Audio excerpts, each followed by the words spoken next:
Comment traiter la question des orientations différentes de la nôtre dans le jeu de rôle? C'est tout à fait normal et c'est même très bien de vouloir incarner des personnages différents de nous. Et différents de nous, ça va aussi par tout ce qui est différent de nos orientations relationnelles, de nos orientations sexuelles ou encore de nos identités de genre. Mais pour faire ça, eh bien, il faut le faire bien. Mais alors se pose la question de comment bien le faire?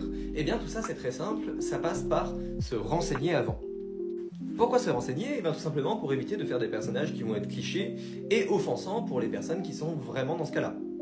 Petit exemple, si vous voulez jouer un ou une personne polyamoureuse ou une personne trans, eh bien renseignez-vous avant de comment est-ce que ça fonctionne, comment est-ce que on en arrive à ce déroulement de pensée, etc.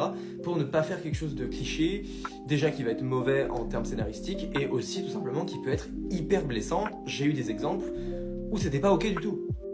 Par exemple, j'ai eu une personne qui voulait jouer un personnage gender fluid. Donc à partir de là, très bien.